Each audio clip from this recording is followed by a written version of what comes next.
ესპანეთის რუკაზე მიწის ეს პატარა ნაწილი თავის თავში მთელ სამყაროს იტევს. იტევს ენას, რომელსაც არ ჰყავს ნათესავები, თუმცა ბევრი მეცნიერი საუბრობს მის ქართულ ენასთან კავშირზე. მალავს კულტურას, რომელიც დროს არ დაემორჩილა. და იტევს ხალხს, რომელმაც იცის თუ როგორ იცხოვროს ფესვებზე მყარად, მაგრამ ზერით მომავლისკენ. ეს არის ადგილი, სადაც გუგენჰაიმის მუზეუმი უყურებს საუკუნოვან ტრადიციებს. ხოლო პინჩოების ბარი განუყოფლადაა დაკავშირებული ოჯახურ ღირებულებებთან. ეს არ არის უბრალოდ ავტონომიური ერთეული. ეს არის ეუსკადი, ბასკების მიწა. მოგესალმებით. საუბრობ ბასკურ ავტონომიურ თემზე, ოფიციალურად ეუსკადზე, რომელიც სხვა ავტონომიური საზოგადოებისაგან ძალიან ბევრი მახასიათებლით გამოირჩევა. თუმცა ამ ვიდეოში მხოლოდ ძირითად საკითხებს შევეხები. ბასკეთის ლანდშაფტი მთიანია, მწვანე ხეობებითა და ნავსადგურებით. იგი მდებარეობს ესპანეთის ჩრდილოეთით, კანტაბრიის ზღვის პირას და მოიცავს სამ პროვინციას: ალავას, გიპუსკოას და ბისკაიას.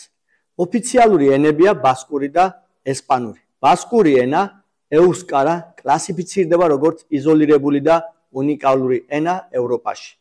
ბასკები ევროპაში ერთ-ერთი უძველესი ეთნოსის წარმომადგენლები, გამოირჩევიან ძლიერი იდენტობით, ფოლკლორითა და ტრადიციებით, მათ შორის ტრადიციული სპორტის სახეობებით.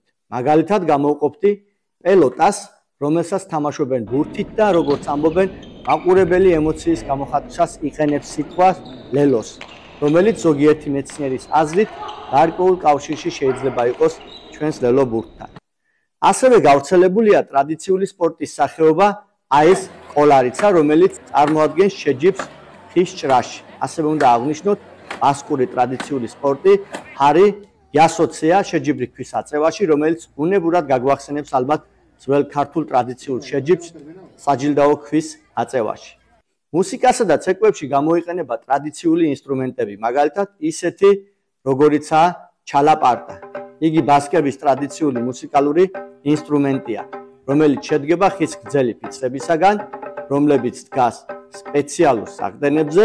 ორი მუსიკოსი სპეციალური ჩხირებით, მაკილებით ასრულებენ მასზე რიტმულ დარტყმებს.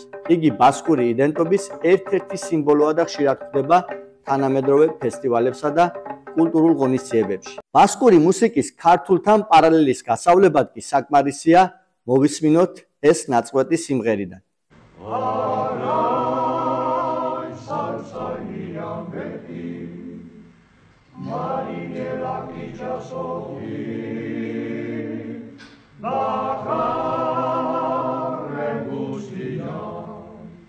ბასკეთის ავტონომიური საზოგადოება ესპანეთის სახელმწიფოს ფარგლებში ეროვნებად არის აღიარებული 1978 წლის ესპანეთის კონსტიტუციის შესაბამისად 1979 წლის ავტონომიის სტატუტის საფუძველზე, რომელიც ქმნის ბასკი ხალხის ესპანეთის მიწაზე განვითარების სამართლებრივ ჩარჩოს. ნავარა, რომელმაც 1932 წელს გიპუსკოასთან, ალავასთან და ბისკაიასთან ერთობლივი სტატუტი უარყო, 1982 წელს სრულფასოვანი ავტონომიური თემი გახდა. ბასკეთის მოსახლეობაა დაახლოებით 2.200.000, ავტონომიურ თემს დე იურე დედაქალაქი არ აქვს, თუმცა ვიტორია გასტეისი ალავას პროვინციაში დე ფაქტო ადმინისტრაციული ცენტრია, რადგან აქ მდებარეობს ბასკეთის პარლამენტი, მთავრობის შტაბ-ბინა და პრეზიდენტის სასახლე. ბასკეთის უმაღლესი სასამართლო შტაბ-ბინა მდებარეობს ქალაქ ბილბაოში. ბილბაოშია ასევე ავტონომიის მთავარი ეკონომიკური და ფინანსური ცენტრი, ხოლო ქალაქი სან სებასტიანი წარმოადგენს კულტურისა და ტურიზმის მთავარ ცენტრს. ბასკების წარმომავლობისა და ბასკური ენის სხვა ენებთან მიმართების საკითხი კარგი ხანია იპყრობს მეცნიერთა ყურადღებას. საქართველოშიც დღემდე პოპულარულია ბასკებისა და ქართველების ნათესაობის იდეა. არსებობს ამ იდეის მამტკიცებელი გარკვეული გარემოებებიც, თუმცა ეს საკითხი არ არის დღევანდელი საუბრის თემა და შესაბამისად აღარ განვავრცობ. ბუნებრივია, როგორც ავტონომიურ რეგიონს, ბასკეთს გააჩნია ხელისუფლების საკუთარი ორგანოები. ბასკეთის ავტონომიის საკანონმდებლო ორგანოა ბასკეთის პარლამენტი.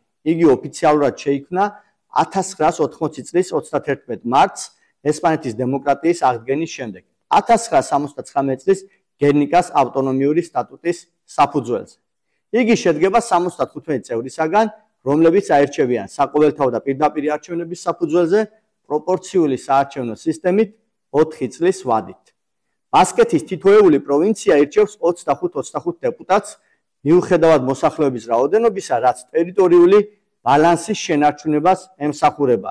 ეს სისტემა თავის დროზე შეირჩა ალავასა და ნავარას ნაკლებად დასახლებული ტერიტორიების მხარდაჭერის მიზნით, თუმცა მიუხედავად ამისა, ნავარა არ შეერთებია ავტონომიურ თემს და ამაზე უკვე აღვნიშნეთ. არჩევნების შემდეგ მანდატების განაწილება ხდება ეგრეთ წოდებული დონტის წესის მიხედვით, ხოლო საარჩევნო ბარიერად დადგენილია 3%, თუმცა 1984 წლიდან 2001 წლამდე საარჩევნო ბარიერი იყო თითოეულ პროვინციაში 5%. ბასკეთის აღმასრულებელ ხელისუფლებას ახორციელებს მთავრობა, რომელსაც ხელმძღვანელობს პრეზიდენტი, ბასკურად ლეხენდაკარი. მას ირჩევს ბასკეთის პარლამენტი, ხოლო არჩევის შემდეგ მას ნიშნავს ესპანეთის მონარქი როგორც სხვა ავტონომიებში. უნდა აღინიშნოს, რომ ტერმინი ლეხენდაკარი გამოიყენება შეზღუდულად მხოლოდ ბასკეთის პრეზიდენტის აღსანიშნავად. სხვა ავტონომიებში ეს ტიტული არ გამოიყენება. პრეზიდენტის გარდა მთავრობის შემადგენლობაში შედიან მინისტრის სტატუსის მქონე პირები, მრჩევლები, რომლებიც ხელმძღვანელობენ შესაბამის უწყებებს, შესაბამის სამინისტროებს. ეს სტრუქტურა მოქმედებს კოლეგიალურად, თუმცა უნდა აღინიშნოს, რომ საბოლოო გადაწყვეტილებას მაინც იღებს ლეხენდაკარი. როდესაც ბასკეთის ავტონომიის თავისებურებებზე ვსაუბრობთ, განსაკუთრებით უნდა აღინიშნოს მისი ფისკალური ავტონომიის შესახებაც. ბასკეთის ფისკალური ავტონომია არის უნიკალური შეთანხმება, რომელიც აერთიანებს ისტორიულ ტრადიციას, ეკონომიკურ სუვერენიტეტს და თანამედროვე პოლიტიკურ კომპრომისს. სწორედ ამ სისტემამ უზრუნველყო, რომ ბასკეთი ერთდროულად დარჩენილიყო ესპანეთის შემადგენლობაშიც და შეენარჩუნებინა პოლიტიკურ ფინანსური დამოუკიდებლობის მაღალი დონეც. ეს სისტემა ეყრდნობა ბასკეთის ფუეროს, შუა საუკუნეების პოლიტიკურ სამართლებრივ ტრადიციას, რომელიც რეგიონს ანიჭებდა თვითმმართველობის პრივილეგიებს. სხვათა შორის ამ ფისკალური ტრადიციის არარსებობის გამო ეთქვა თავის დროზე უარი კატალონიას, ქონოდა მსგავსი ფისკალური ავტონომიური სისტემა. ფრანკოს დიქტატურის დროს ბასკეთს ეს ფისკალური პრივილეგიები გაუქმდა, მაგრამ დემოკრატიის აღდგენისა და 1979 წლის ავტონომიის სტატუტის მიღების შემდეგ ეს ფუნქციებიც აღდგა. ბასკეთისა და ნავარას შემთხვევაში ფისკალური მოდელი მუდმივი ხასიათისაა, განსხვავებით კატალონიისაგან, სადაც ცენტრალურ ხელისუფლებასთან დაძაბულობა საგადასახადო საკითხებში საკმაოდ ხშირად ვლინდება ხოლმე. ამ სისტემის არსი გამოიხატება იმაში, რომ განსხვავებით ესპანეთის სხვა ავტონომიური ერთეულებისაგან, ბასკეთის ხელისუფლება თვითონ აგროვებს გადასახადებს და შემდგომ ცენტრალურ ხელისუფლებას უხდის ეგრეთ წოდებულ კუპოს შეთანხმებულ თანხას, რომლის ოდენობაც გამოიწვება ესპანეთის ზოგადი ხარჯების თანაფარდობიდან. ხოლო როგორც ვიცით, სხვა ავტონომიების შემთხვევაში გარდა ნავარასი, გადასახადი იკრიბება ცენტრალური ხელისუფლების მიერ. მსგავსი საგადასახადო მოდელები საკმაოდ იშვიათია და როგორც აღინიშნა, იგი ესპანეთში აქვს ასევე ნავარას ავტონომიას. ხოლო ამასთან მიახლოებული ვერსია ევროპის მასშტაბით ხდება მენის კუნძულების ავტონომიაშიც, თუმცა ესპანური ვერსიისაგან განსხვავებით მენის კუნძულების საგადასახადო სისტემა ეგრეთ წოდებულ ნახევრად ოფშორულ ვარიანტს წარმოადგენს. ბასკეთის თვითმმართველობა შედგება 3 ერთმანეთთან კავშირში მყოფი დონისაგან. პირველი ავტონომიური დონე წარმოდგენილი ბასკეთის პარლამენტითა და მთავრობით, მეორე ეს არის პროვინციული დონე, ძლიერი ფისკალური კომპეტენციებით და მესამე მუნიციპალური დონე, ადგილობრივი მუნიციპალიტეტებითა და სოფლის საბჭოებით, ეგრეთ წოდებული კონსეხოებით. მოკლედ რომ ვთქვათ, ბასკეთის მუნიციპალური მოწყობა უნიკალურია, რადგან პროვინციებს მნიშვნელოვანი როლი აქვთ როგორც ფინანსებში, ასევე ადგილობრივი თვითმმართველობის კონტროლში. ეს ქმნის სამმაგი დეცენტრალიზებულ სისტემას, სადაც სოფლის პატარა საბჭოსაც კი შეუძლია რეალური ძალაუფლების განხორციელება.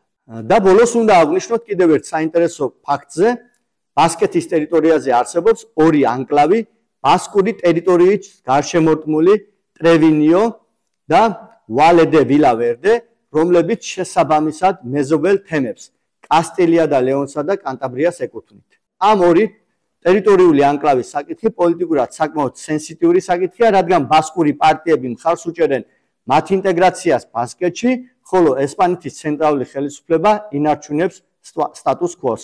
ასე გამოიყურება ბასკეთის ავტონომიური რეგიონი, სივრცე, სადაც ერთიანდება ძველი ტრადიციები და თანამედროვე ცხოვრება. მისი უნიკალური ენა, კულტურა და განსაკუთრებული ავტონომია ბასკეთს აქცევს არა მხოლოდ ესპანეთის, არამედ ევროპის ერთ-ერთ ყველაზე გამორჩეულ რეგიონად. ჩვენ კი გვაჩვენებს თუ რამდენად მრავალფეროვანი და მდიდარია მსოფლიო ავტონომიების მოზაიკა. გემშვიდობებით, დროებით.